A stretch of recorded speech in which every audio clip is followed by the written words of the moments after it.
انہیں piston rungs بنانے کا کوئی تجربہ نہیں تھا، اس لیے فیملی اور دوستوں نے اس بزنس کے بارے میں وارن کیا، لیکن سوچیرو نہیں مانی۔ اس نے کہا کہ اگر میں ایک بار بھی کسی چیز کو دیکھ لوں تو میں اس کو بنا سکتا ہوں۔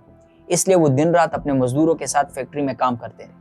اس دوران کئی مہینے گزر گئے، سوچیرو کی سیونگز ختم ہو گئی اور بالآخر فیکٹری کو چلانے کے لیے سوچیرو کو اپنی بیوی کے زیورات تک بیچنے پڑے۔ لیکن اس سب کے بعد بھی وہ کوئی اچھی پسٹن رنگ نہیں بنا سکے اور بری طرح ناکام ہو گئے۔ جب سب کچھ گوا دیا تو اس کے بعد اس نے سوچا کہ میرے پاس پسٹن رنگ بنانے کی سفیشینٹ نالج نہیں ہے۔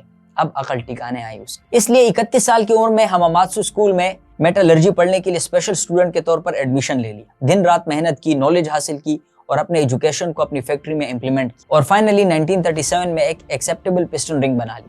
بلکہ اگلے 2 سالوں میں وہ نہ صرف سکسیسفلی ٹویوٹا اور دیگر کمپنیوں کو پسٹن سپلائی کر رہا تھا بلکہ نیوی کے لیے پارٹس اور مشینری بھی بنانا شروع کر۔ 1940 تک اس نے ایک بہت بڑا پلانٹ لگا لیا تھا اور اس کا بزنس بہت تیزی سے گرو کر رہا تھا۔ لیکن رکیے، اب کہانی میں ایک اور بڑا ٹوسٹ آ گیا۔ یہ سیکنڈ ورلڈ وار کا زمانہ تھا اور جاپان اور امریکہ ایک دوسرے سے جنگ لڑ رہے تھے۔ جنگ کے دوران ایک دن امریکن لڑاکا طیاروں نے بمباری کی اور سوچیرو کے پلانٹ کو تباہ کر دیا۔ وہ اس سے ابھی ریکور ہی کر رہے تھے کہ 1945 میں ہماماتسو کے علاقے میں ایک بہت بڑا زلزلہ آیا اور اس کا پلانٹ دوبارہ سے تباہ ہو جاتا ہے۔ جنگ کے بعد سوچیرو کی سالوں کی محنت، اس کا ملک دونوں ہی برباد ہو گئے تھے۔ وہ واپس صفر پر آ گیا تھا۔ سوچیرو نے اپنی کمپنی کے بقیہ ایسٹس 4.5 ین میں بیچ دیے اور کام سے وقفہ لے گیا۔ اس دوران اسے جاپانی فوج کا جنریٹر ملا جس سے فوج وائرلیس ریڈیو چلاتی تھی۔ انجن کو دیکھنے کے بعد سوچیرو کو ایک آئیڈیا آیا۔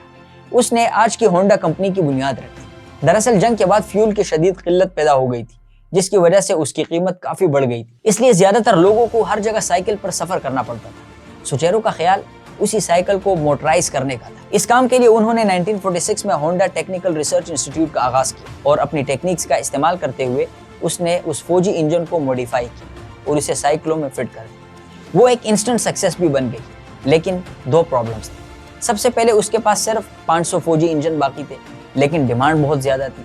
دوسرا، فوجی انجن بھی پیٹرول پر چلتے تھے اور پیٹرول بہت مہنگا تھا۔ ان مسائل کو حل کرنے کے لیے سوچیرو نے اپنا انجن خود ڈیزائن کیا اور اس کا استعمال کرتے ہوئے موٹر سائیکلیں بنانا شروع کر۔ ان موٹر سائیکلوں کی خاص بات یہ تھی کہ انہیں چلانے کے لیے 100% پیٹرول کی ضرورت نہیں تھی۔ پائن کے درخت کی جڑوں سے بنی رال اور پیٹرول کو ملا کر جو ایندھن بنایا گیا اس سے بھی یہ موٹر سائیکلیں چل سکتی تھی۔ یہی وجہ تھی کہ سوچیرو کی موٹر سائیکل گرم کیک کی طرح فروخت ہوئی۔ اس کامیابی کے بعد سوچیرو نے پراپر موٹر سائیکل بنانے کا خواب دیکھا اور اس مقصد کے لیے اس نے ہونڈا موٹر کمپنی اسٹیبلش کی اور صرف 1 سال بعد 1949 میں اس نے اپنی پہلی مکمل موٹر سائیکل بنائی۔ اس نے اس کا نام ڈریم رکھا، لیکن بدقسمتی سے یہ موٹر سائیکل مارکیٹ میں ناکام ہو گئی۔ ڈریم موٹر سائیکل کی سپیڈ اور سٹائل دونوں بہت اچھے تھے، لیکن یہ بھاری اور مہنگا بھی تھا، جس کی وجہ سے یہ عام جاپانی لوگوں کے لیے سوٹیبل نہیں تھا۔ اس ناکامی کے بعد سوچیرو نے مڈل کلاس لوگوں کے لیے ایک بہترین موٹر سائیکل بنانے کا فیصلہ کیا۔ سب سے بڑا مسئلہ یہ تھا کہ جو انجن زیادہ طاقت پیدا کرتے تھے وہ بہت بڑے اور بھاری تھے، جس کی وجہ سے پوری موٹر سائیکل بھاری ہو گئی۔ 1952 میں سوچیرو نے کب نام کا ایک انجن ڈیزائن کیا جو سائز میں بہت چھوٹا تھا لیکن بہت طاقتور تھا۔ اس دور کے لحاظ سے ایک بہت بڑی کامیابی تھی۔ اس کی وجہ سے انہیں جاپان کا بلو ریبن ایوارڈ بھی ملا۔ انجن بن گیا اور اب موٹر سائیکل بنانے کا وقت ہے۔ اس نے پوری دنیا کا سفر کیا، بہت سے ماہرین سے ملاقات کی اور موٹر سائیکل کے ڈیزائن کو گہرائی سے سمجھا اور آخرکار 1958 میں اس نے اپنا انقلابی 2 ویلر سپر کب لانچ کیا۔ سپر کب ایک سستی اور انتہائی ایفیکٹو موٹر سائیکل تھی۔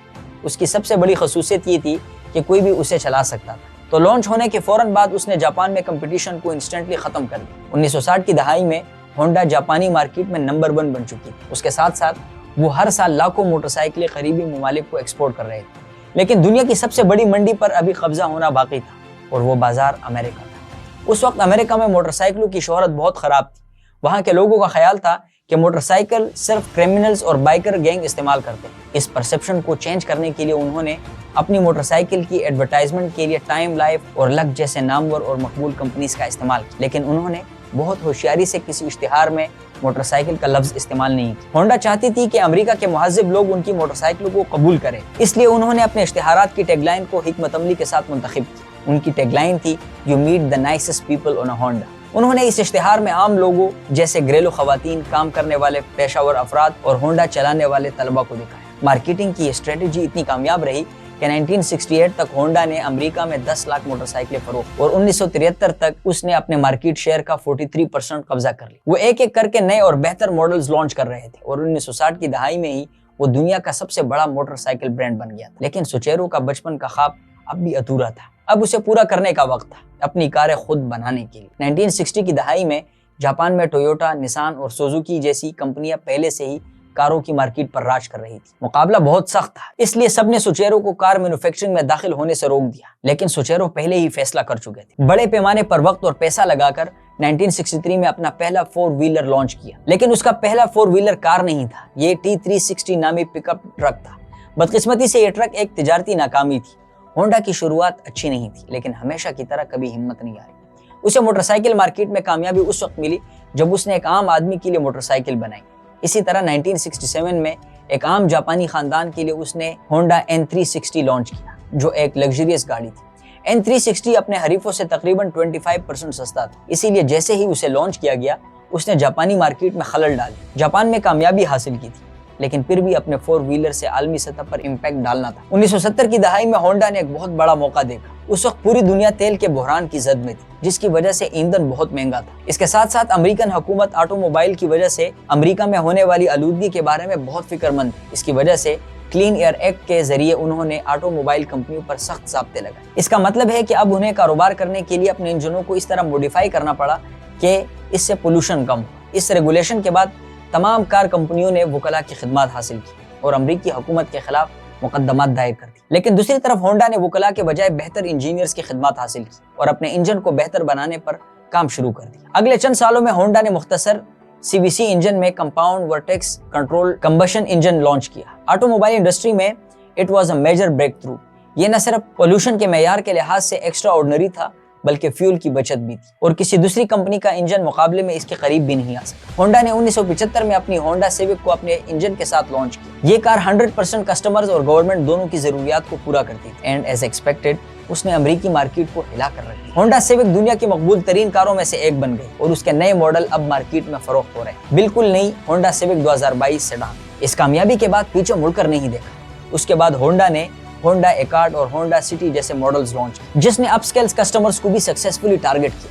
آخر کار سوچیرو ہونڈا نے ایسی کاریں بنائیں جنہوں نے اپنے ساتھ پوری دنیا کو فیسینیٹ کر دیا۔ جاپان کے ایک چھوٹے سے شہر کے ایک لڑکے کا بڑا خواب اب پورا ہو گیا تھا۔ سوچیرو ہونڈا نے کہا کہ کامیابی 99% ناکامی ہے۔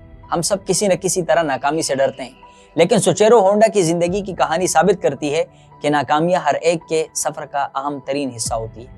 ہر ناکامی سیکھنے، بہتر کرنے اور بالآخر کامیابی کا موقع ہے۔ دوستو، یہ ویڈیو اگر آپ کو انفارمیٹیو لگی ہو تو چینل کو لائک اور سبسکرائب کریں۔ ایسے ہی اور انفارمیٹیو ویڈیوز دیکھنے کے لیے بہت شکریہ۔